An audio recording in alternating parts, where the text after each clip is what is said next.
When people ask me that, as if like I'm gonna be bummed, I'm like, why would I be bummed? I'm not on the record.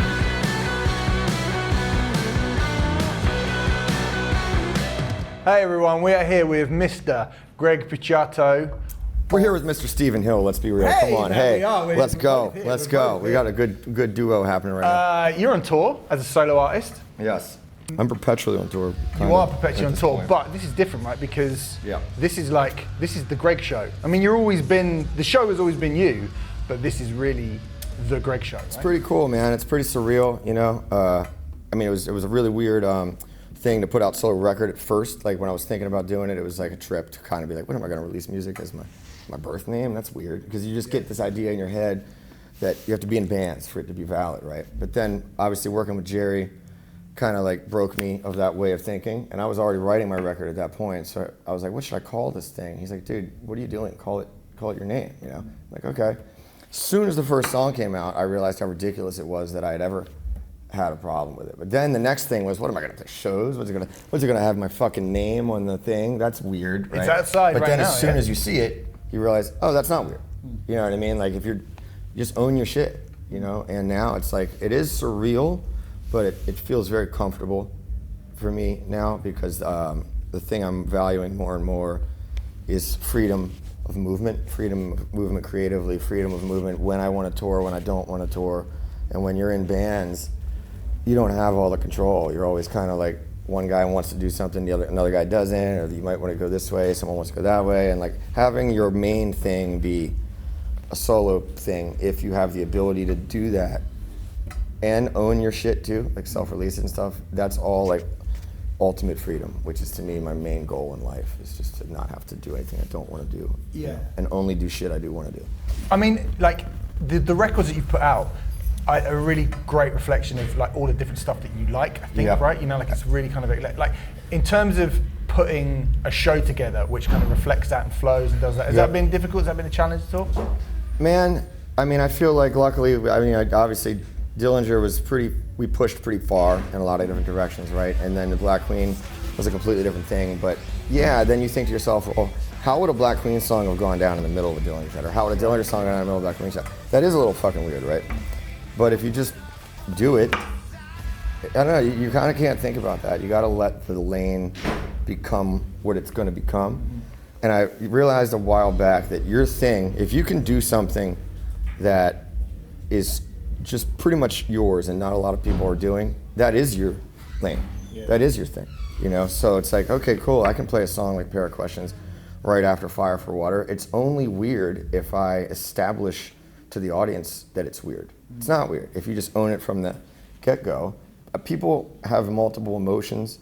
They listen to multiple things. The idea that people have been shoehorned into thinking that everyone's this genre artist, that's an idea that happened because of commercialization of music and marketing of music. And once you're free from that way of thinking and you don't have anyone in your corner that's trying to do that to you, like you release your own stuff, all your people you work with, you have personal relationships with, they know the real you through and through, then you're free, man. You know, you can do whatever you want. There's no limitations but what you put on yourself, you know. One of the things that I spoke to you about last year was Better Lovers and that band, and how, I mean, I think at the time you were actually in the studio and you were saying how, you know, the bunch of you guys just got together and could smash out a song that day if you felt like it, and that obviously that's been incredibly well received, and like it's been for people really like me, for people who like that type of music, it's kind of like the dream scenario.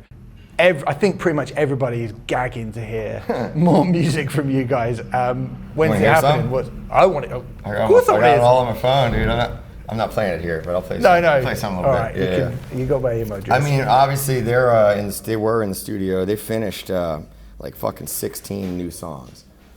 Now it's like, when are you going to be able to track these vocals? And I've got maybe 6 of them done. I mean, I had just got back from Australia. I have to do this. We got to go on tour to do a run in the US from mid-April to mid-May. So I'm going to try to squeak out like another few in between now and then. But we're aiming at like the fall, like September, October for the release. And as long as I get it done by middle of July, should be in good shape to hit that date. But to me, it's about things being good, not being on time, right? Because like, what is on time? On time is like someone at the record label has this idea of when this record's going to be slotted in their schedule. That means nothing to me, man. You know what I mean? The record will be done when it's fucking done, and then you can figure out where the fuck it's coming out. You're not going to tell me this needs to come out in the middle of October, and then I'm going to feel like I'm fucking someone's cracking a whip on me. Especially because it's not my only band. I've got like a fucking gazillion. The Black Queen #3 is almost done. I've got a solo EP that's happening that I still got to track. Jerry shit's still gonna happen. You know, there's just like a fucking lot. You know, so and the dudes know that. Those guys know that. It's not them. You know, it's more just like other pressures. You know what I mean? That are like, if we can get the record done by this time, then we can get this tour or this thing. And it's like ultimately you just got to block that kind of shit out. Yeah. And be like, there's only one of me. There's only so much I can do. Yeah. And that doesn't mean I get off tour and I go right into the studio. That means I get off tour, I spend some time with my girlfriend, I hang out with my friends, I fucking let my voice recover, you know, like, then I can get it amongst it, you know. So it does become more of like a trying to figure out when you can do it without destroying the quality that you hold yourself to. You know? I'm so delighted you just said there's a new Black Queen. Oh yeah, it's, I mean, yeah. You want me to drop another bomb on you? Might as well. Chris Penny's in the band. Oh, no way. Yeah. Wow. So that's good. He's been a real huge addition. He works really well. I mean, he's one of my best friends, and Asian Steve, as we call him, is one of my best friends. You know, so and they knew each other from Dillinger days. You know, they were both from New Jersey and shit. They work really well together, and he co-wrote "Temporary Object" with me on that first record, and as soon as I heard it, I was like, man, this could have easily it's like one tick away from being a Black Queen song.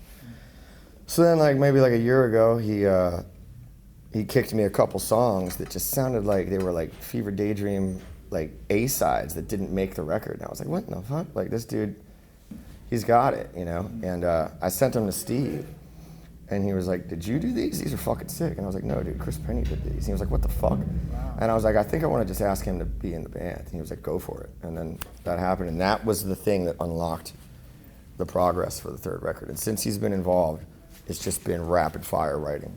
So we've got, again, like 15 new Black Queen songs done that are just waiting on me to, you know, track vocals. So you're a busy boy, Greg. I've You're got busy boy. Better Lovers kicked it over the edge a little bit. I feel like that was like, oh, now you've got like a lot to fucking manage. But we'll figure it all out. I'm looking forward to the show tonight. Thanks, man. Have a good one. We got any more Dillinger questions? Let's go. I know Do you want to? I'll get it. Are you going to be see? You're going to go see the? If you know, as someone who bought the album the day it came out. No, I'm not going to be home. Oh yeah. I'm going to be on tour. How you feel about that? Doesn't bother me at all. I would have. When people ask me that, as if like I'm going to be bummed, I'm like, why would I be bummed? I'm not on the record. You know what I mean? It would be like if, to me, if the band was still a band, and some of those guys, obviously Benoit and Penny and Adam, aren't on it. But if Dimitri and Ben were like, hey, we want to do some Calculating Infinity shows, why would that, what am I going to do? Be like, no. You know what I mean? It's not, like, that doesn't make any sense. I wasn't on the record, you know? So I hope they're wildly successful with it. And I hope that it does a lot of good for them. Like, I hope it makes them feel good personally, those two. You know what I mean? Because obviously, like, Liam and Billy were not on that record, you know? But the ending of them before I joined, I don't think was, well, it wasn't fulfilling. It wasn't a fulfilling closure. It wasn't exactly on everybody's terms involved. So I think them being able to go back and do this and celebrate what is non-arguably a fucking genre-changing milestone record. Unquestionably. That many bands would not exist if it wasn't for. Yeah, definitely. They should have they should play it everywhere. They should come to London. They should go play festivals. They should do everything. They should come to London. Like I said, I'm all for it, man. Good. Don't play Miss Machine, you know, fucking, you know. No.